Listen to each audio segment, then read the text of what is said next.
Hello, here we are again for another tutorial. This time we're going to be looking at Act 2, Scene 1. This is the scene leading up to the murder of Duncan, and we're going to talk about that a little bit more in the next scene. But this is Macbeth psyching himself up for the murder and experiencing some of the consequences even before he's done the deed. Before we get into analysing the scene, let's do a quick overview. So the scene begins with Banquo standing guard on the watch, making sure no harm comes to Duncan, and he's got his son Fleance with him.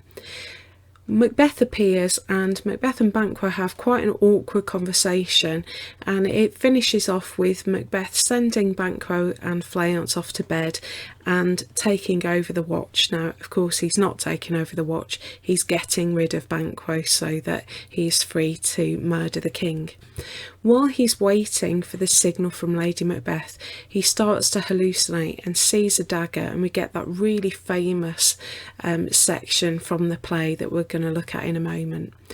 He starts to think about what the hallucination might mean, and he decides to take the vision as a sign that he's heading in the right direction with the plan to kill the king.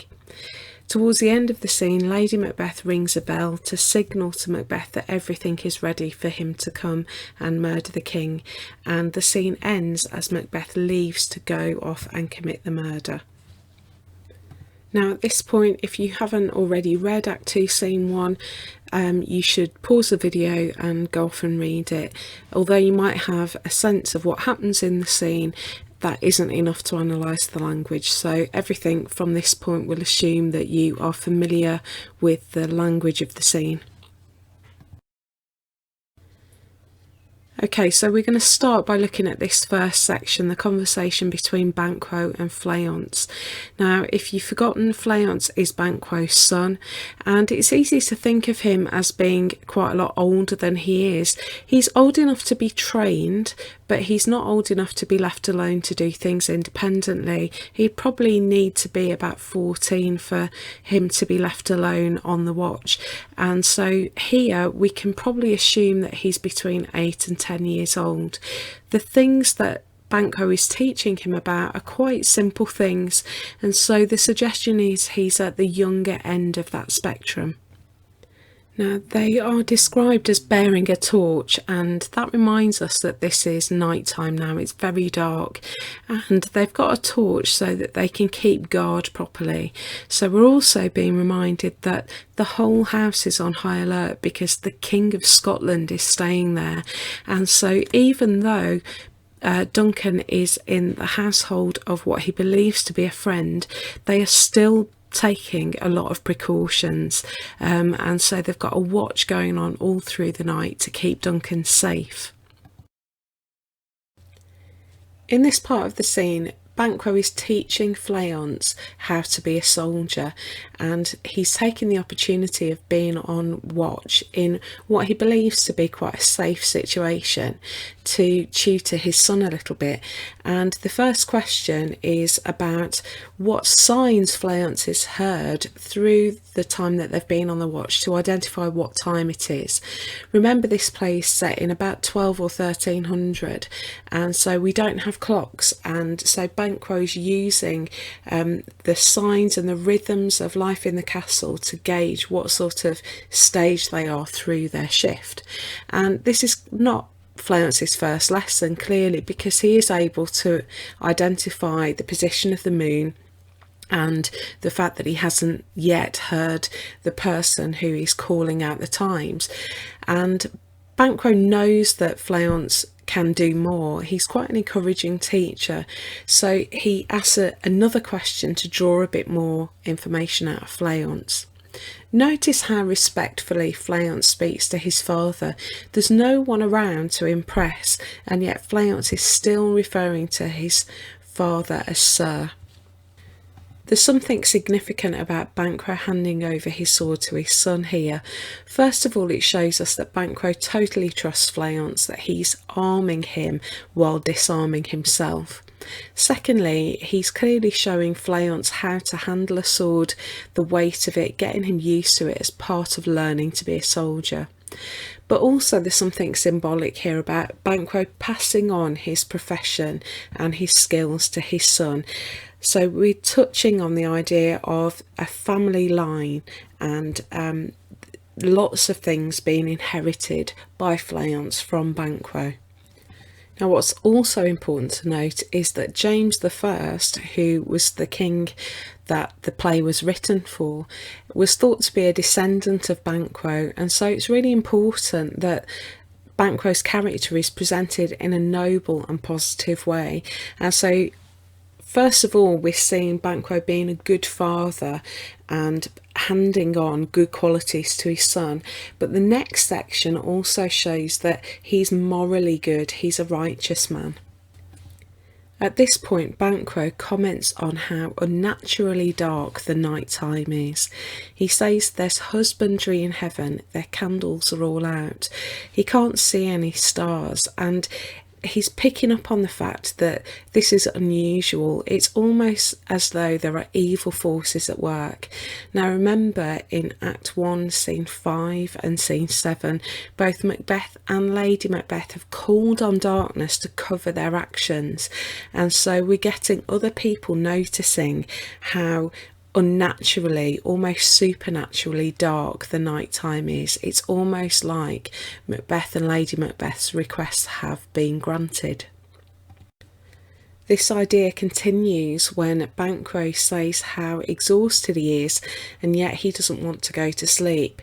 Now the simile here, lies like lead upon me, suggests that Banquo is burdened. This isn't just he's really tired.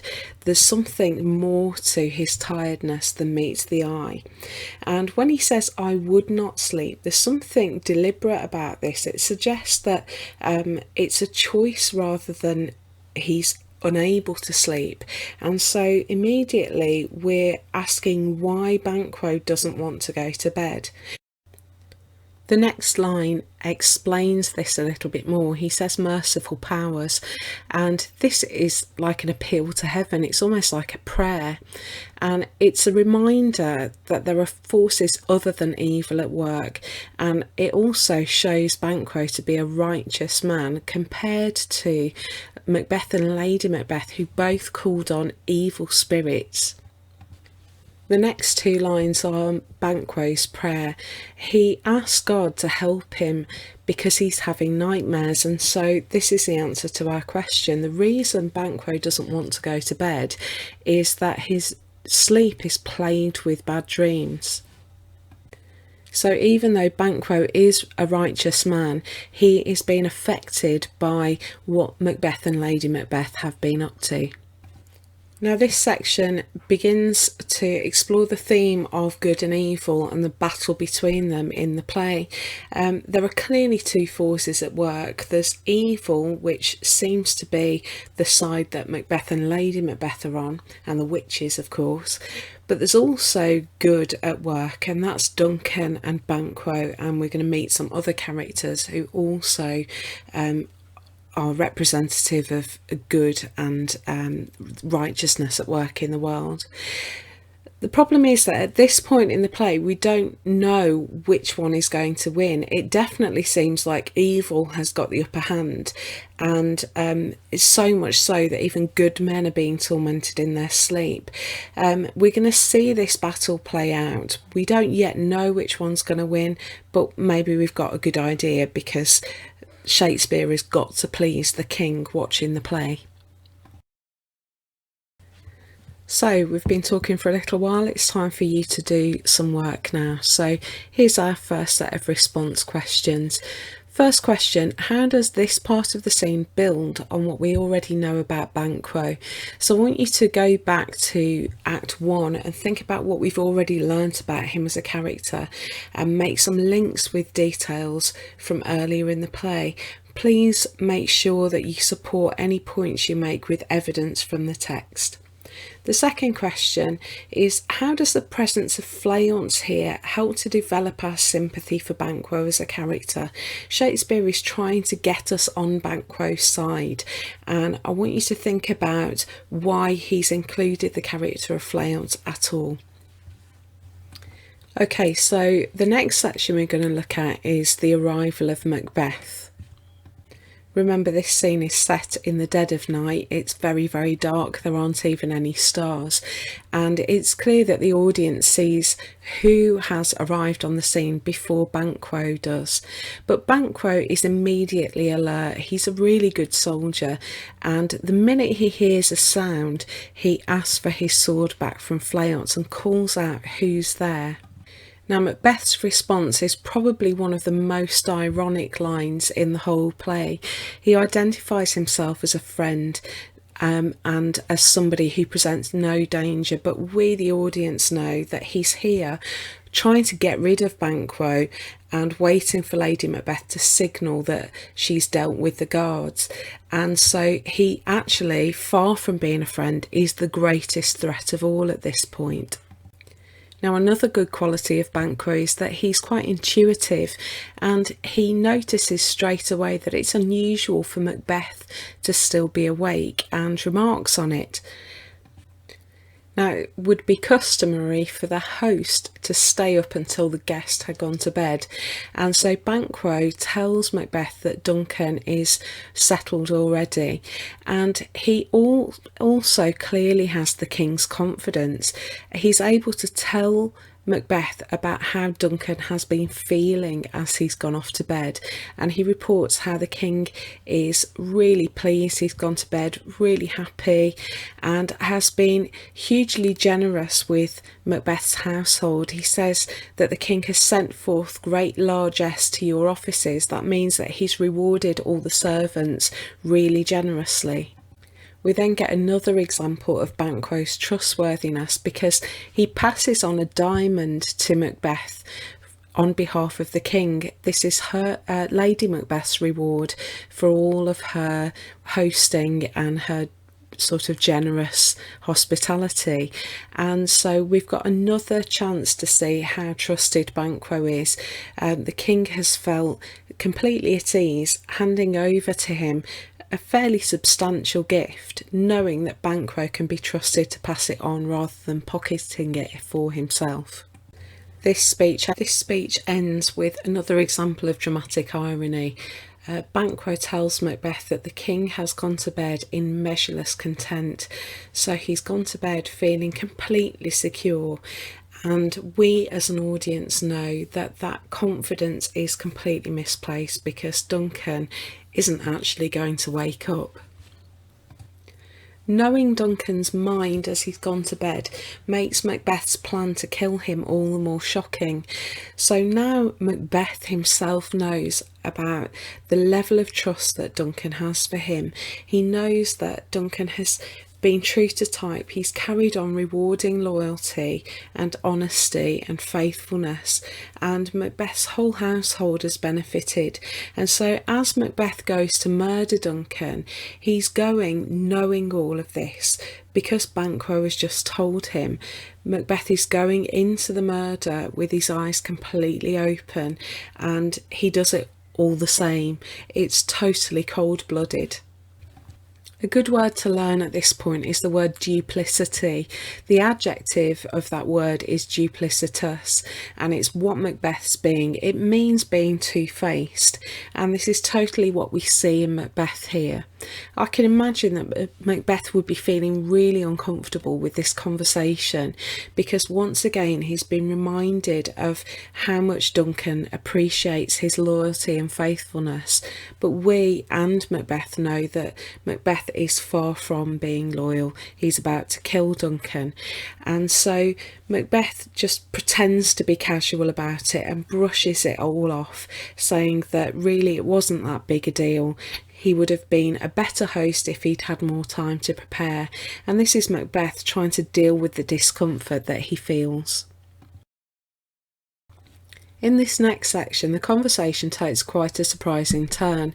This is probably the first time Banquo and Macbeth have been alone together, and so Banquo takes the opportunity to bring up the topic of the witches. Now, don't forget that Fleance is present in the scene at this point, and so the implication here is that Banquo has talked to Fleance about this already. Banquo has got nothing to hide, really. He's totally open.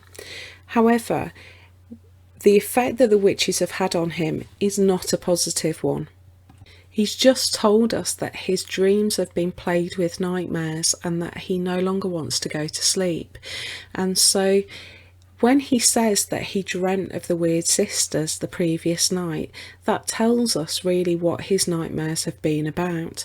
Now, he does recognise that some of the prophecies have come true, and this is his opening of the conversation to see what Macbeth has been thinking about that encounter. Macbeth continues to be duplicitous. We, the audience, know that he's barely thought of anything other than those prophecies, but he tells an outright lie to his best friend Banquo, and he says that he doesn't really think about the witches. The telltale word, though, is yet. Macbeth cannot resist carrying on the conversation, because we know that it's all he's thought about. Banquo was the only other person that was present when the witches gave their prophecies, and so Banquo can offer a unique perspective on what they both heard. Banquo's perspective, though, also means that he's likely to get suspicious, and so Macbeth has got to tread very carefully to avoid making Banquo suspicious. Macbeth's strategy is to sound really casual, and so he asks for an opportunity to talk at another time. Now, he can't get too deep into the conversation at this point because of Fleance being there, and so he asks Banquo if they can meet and have a longer conversation. This is another example of his duplicity, but the next line shows that duplicity is going to make Macbeth push a little bit too hard and go too far. What happens next is that he implies that he is going to bribe Banquo. He says, "If you shall cleave to my consent when 'tis, it shall make honour for you."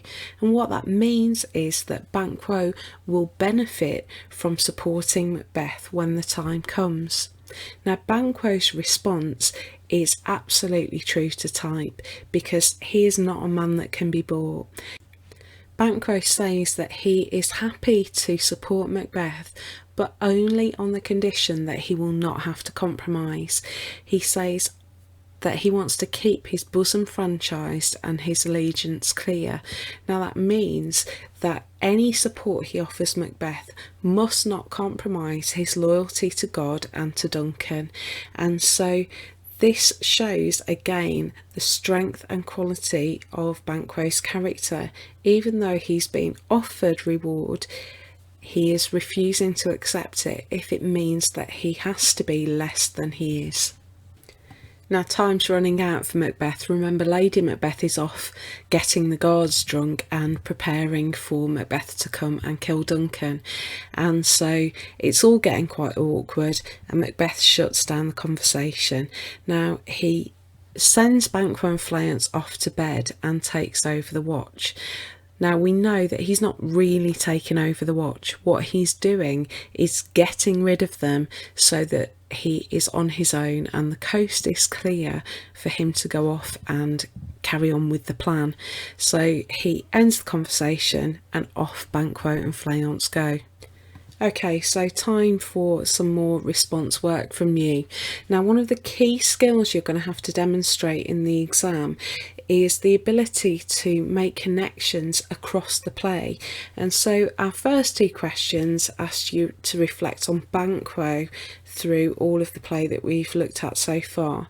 Now I want you to have a look at Macbeth, and I want you to go back to Act 1, Scene 3, when Macbeth meets the witches, and I want you to track through the play and find all of the moments where Macbeth has been duplicitous, and you must support your response with quotations from the text here.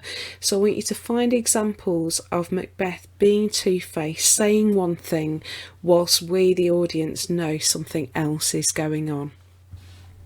Okay, the last section of this scene is probably the most famous section in this play, and so there are lots of parts of this that are definitely worth learning off by heart. So what we see next is a soliloquy. Macbeth is going to be on his own, and as he is left alone, he actually starts to hallucinate, and so he does quite a lengthy soliloquy that talks about this vision that he has and his conclusions from it. Remember that when Macbeth arrived, he had a servant with him. He's got rid of Banquo and Fleance now. Now he needs to get rid of his servant, and he also needs to let Lady Macbeth know that the coast is totally clear. So he makes up a reason for his servant to leave. He sends the servant off to tell Lady Macbeth that she should ring the bell when his drink is ready. This is all a cover story. So what he's really doing is signalling Lady Macbeth, and he's covering it up by suggesting that she's preparing a bedtime drink for him. So now Macbeth is alone with his thoughts, waiting for the signal from Lady Macbeth. The clock is ticking up to the point where he has to go and kill the king. And it's clear that this conversation with Banquo has troubled Macbeth. It's affected his conscience, and what happens next is the consequences of that. In our last tutorial, we talked a lot about the theme of consequences in this play, and we're going to see the effect of the pressure that Macbeth is under. The very direct consequence is that he begins to hallucinate. So the first half of the soliloquy is Macbeth describing what he's seen, and I'm just going to take you through the hallucination, and then we're going to talk about what Shakespeare's doing in this section. So what Macbeth sees is a dagger floating in front of him, and the handle of the dagger is pointing towards him, so it's almost like the dagger is there waiting for him to take hold of it. Now Macbeth tries to take the dagger but cannot get hold of it, and so it's clear that this dagger is not actually real. Macbeth is thinking clearly enough to recognise that this is an imaginary dagger, and he is also aware enough to know that the reason he's seeing this dagger is because his mind is so troubled. He calls it the heat-oppressed brain. He then draws his own real dagger and compares the two, and he notes that the imagined dagger looks as real as the real dagger that he's now holding in his hand.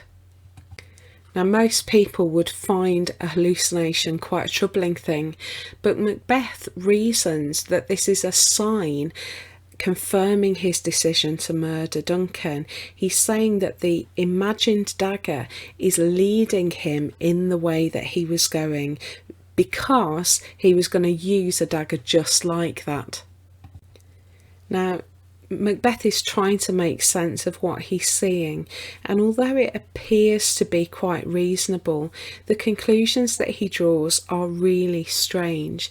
He says that his eyes are either being fooled by all his other senses, or they're worth more than all the other senses put together. Out of those two options, he goes for the latter and thinks that rather than being his greatest enemy at the moment, his eyes are actually the most faithful sense that he's got. The vision then changes, and the blade and handle, here it's called the dudgeon, of the knife become covered in blood, and he notices that the vision is changing as he watches. He dismisses the vision, reasoning that he's seeing it just because of the plot to murder Duncan. Notice that he still doesn't use the word murder, he calls it here the bloody business. So what is Shakespeare doing in this section? Well, first of all, he seems to be once again exploring the theme of consequences, and we talked about this in our last tutorial. Macbeth hasn't actually killed the king yet, but is experiencing some sort of consequence of having planned to do it. And so Shakespeare seems to be suggesting that committing to murdering the king is almost as bad as actually killing the king. Now, the second thing that Shakespeare is exploring is what is happening to Macbeth's mind. He's an interesting mixture in this section of being in sound mind and being very, very troubled. He's a mixture of being rational and irrational. He's having a hallucination which tells us that mentally Macbeth is not in a good place, but he's also making an attempt to analyse what he's seeing, and so that seems to be quite a rational thing. The problem is that the conclusions that Macbeth's drawing are not rational conclusions, and so this is Shakespeare starting to show us that Macbeth's mind is being stretched to its limit by what he's planning to do. The third thing we need to think about is how Shakespeare would want this to be performed on the stage, and lots of directors have done this in different ways. Some have had an actual dagger on the stage that the audience can see. Other directors have the actor just performing the gestures that Macbeth seems to be talking about in the soliloquy, and so the audience can't see the dagger. Now, there are pros and cons to both, and it's worth having a think about how you would do it if you were staging this play, because the play and performance is a really important aspect that you need to communicate in your exam. So that's the question that I want you to start your next response with. How would you stage the hallucination? And I want you to think really carefully about this and give some reasons for your choices in your response. So that's question 4. Question 5, I want you to think about what Shakespeare is showing us in this part of the scene. So the question is, how does the first part of Macbeth's soliloquy reveal his state of mind? And in your response to this, you must refer to the methods that Shakespeare is using, and that can include methods to do with stagecraft. You need to find supporting quotations, and you must talk about the effect that the words that Macbeth say has on the audience. Okay, so we're now in the last section of the scene, and this is the part of the soliloquy that leads Macbeth to go off and murder Duncan. At this point, the hallucination seems to end, and what we should notice is that Macbeth's language becomes again much more poetic, and it's layered with imagery towards the end. And we've seen that as Macbeth gets more and more excited about what he's about to do, his language changes. We saw that in Act 1 Scene 7 as well. What you should see is in these first few lines of this part of the soliloquy, there's lots of very sinister, dark references, and his imagery is all linked by evil and the dark side of the supernatural. We've got words like dead, we've got wicked, witchcraft, murder, and you've got references to animals that are normally associated with aggression or darkness, night animals. So you've got wolves and things like that. We've also got ghosts mentioned later on, and darkness is referred to several times. So we could say there's a semantic field here of words to do with darkness or evil. He begins with a metaphor, and he says that over half the world now nature seems dead, and he's talking about nature being asleep, but the sleep that Macbeth has recognised everybody is in is not sound sleep. He talks about people having nightmares, and this is his imagination running wild, that the deed that he's about to commit is so evil and dark that it's having an effect on the whole world. And actually this theme is touched on later in the play, that actually Macbeth's murder of the king has a wide effect on all of nature, and we're going to see that happen more and more. It definitely seems like evil is ruling over the land at this particular moment. Macbeth also suggests that witchcraft is free to celebrate the evil that's happening, and he makes a reference to Hecate, or Hecate depending on how you pronounce it.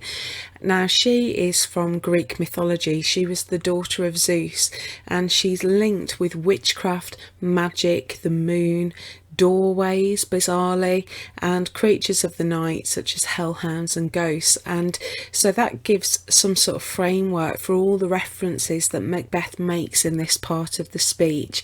They're all linked to the fact that Hecate seems to be in control and governing over the night, and so all of the things that she is responsible for are free to do their own thing. He then uses personification, and he personifies murder as a hideous character, but actually he himself, Macbeth, is murder in human form at the moment. He's about to commit the act of murder, and so there's this almost disconnection between the action that he's doing and himself here. He talks about murder as something separate to himself, perhaps because he can't quite get his head around the fact that he is about to commit the most evil of deeds.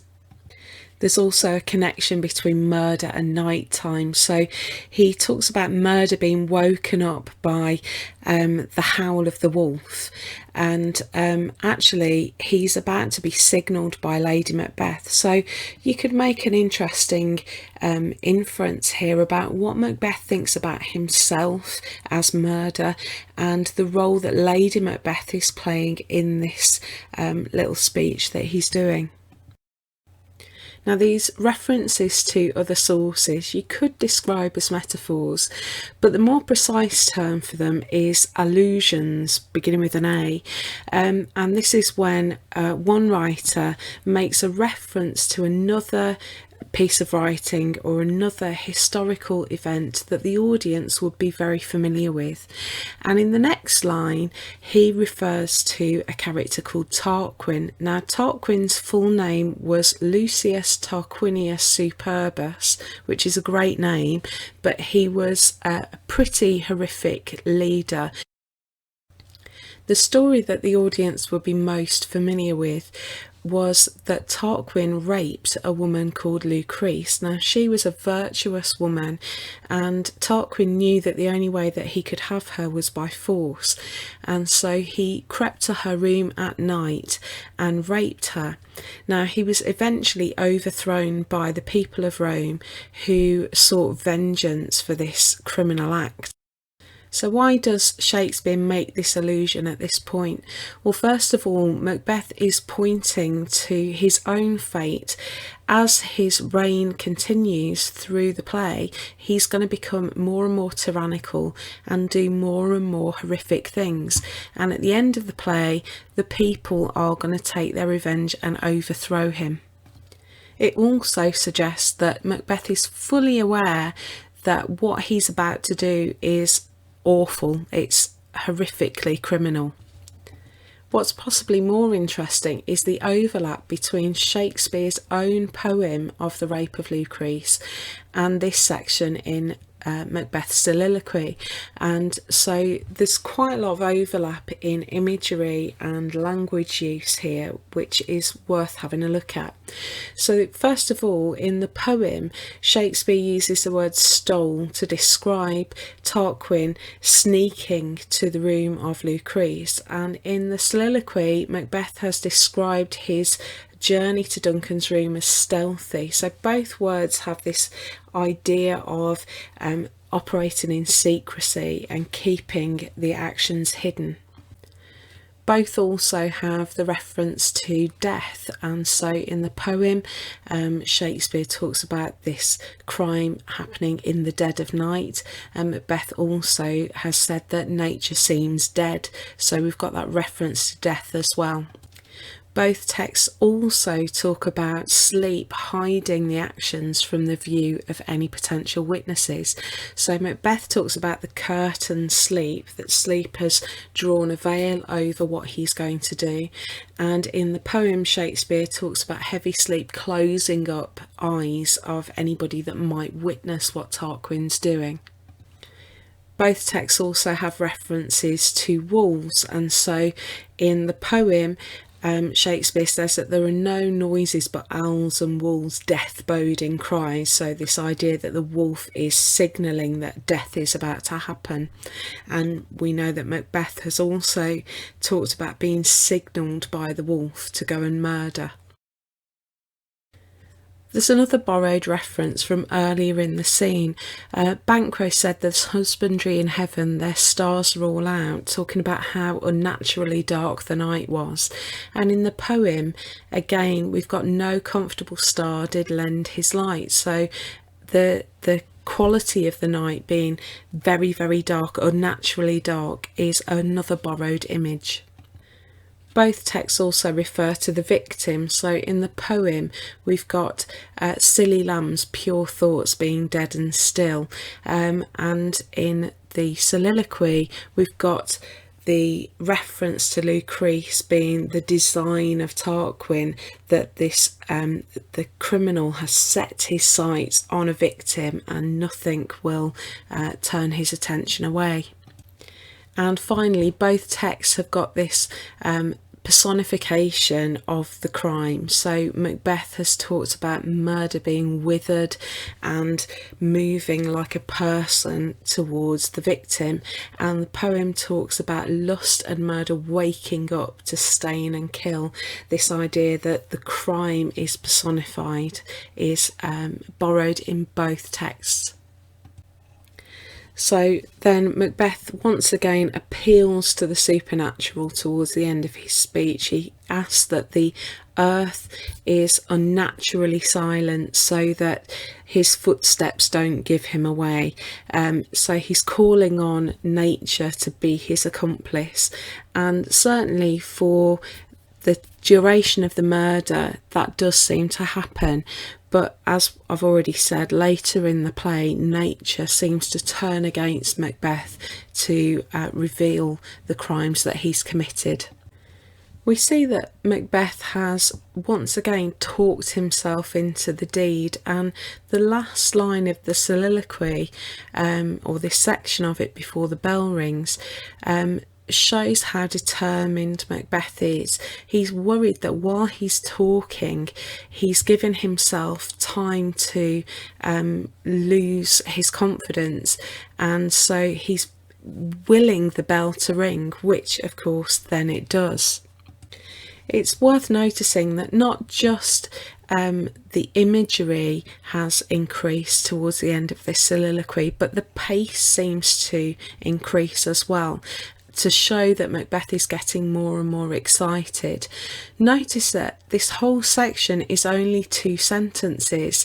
I've highlighted the full stops here, and the rhetorical questions and staccato rhythm, the really abrupt stop-start rhythm of the first part of the soliloquy, seems to have been replaced here with this very fluent, poetry-rich section, and it's like we've said before, it's as if Macbeth is getting more and more excited as the moment draws near.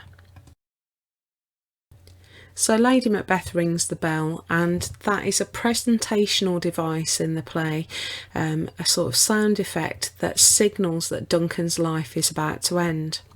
Now what's interesting here is that there's a poet who's a contemporary of Shakespeare, and his name is John Donne, and he wrote a poem called For Whom the Bell Tolls. And in that poem, the sound of a bell is a signal that death is about to strike, that someone is about to die. But the poem suggests that when we hear the bell tolling to signal that somebody has died, we should take it as a sign that we ourselves are mortal, and that bell will one day ring for us. Now, the bell in both texts is used as a metaphor, but ironically here for Macbeth, the bell isn't just a signal that Duncan is about to die. It should be a reminder to Macbeth and Lady Macbeth that they too are mortal. And in the play, the bell seals not just Duncan's fate, but the Macbeth's fate too, because very quickly things are going to fall apart. We're going to see it happen straight away in the next scene, but this bell is the turning point in the play. After this point, everything changes. So let's draw some conclusions as we come towards the end of this tutorial. So what's important in this scene? First of all, we need to note that Banquo is a good man and a good father, and Shakespeare is making that very clear to us. We can be confident that Fleance will grow up to be just like him, and so if the prophecy about Banquo comes to pass, we know that his descendants are going to be good people, good kings, good rulers. The second thing that we need to take careful note of is that Banquo is incorruptible. He's made it clear to us and Macbeth that he will not compromise his morals for personal gain, and so he's a really righteous, honourable man. Part of the purpose of this scene is to make the audience feel sympathy towards Banquo and support for him. That's growing, and it's only going to grow more up until the point that he's murdered.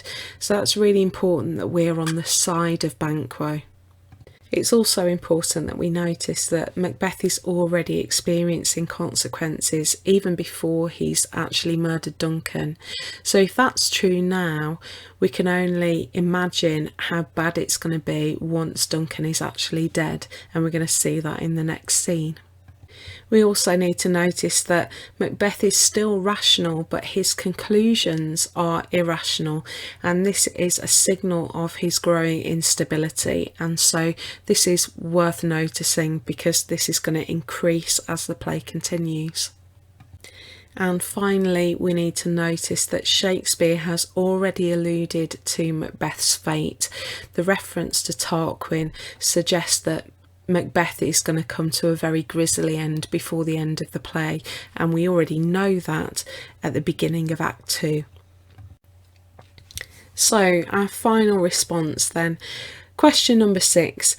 Why is this scene so important to the play as a whole? So what I want you to think about here is the dramatic function of this scene. What is this scene doing? And what we've just said about the important things to notice will help you answer that question. And then finally, I want you to think about the play in performance. Tell me in a response what we don't learn from the script and what the actor playing Macbeth will need to understand and add to the script through gesture, tone and expression.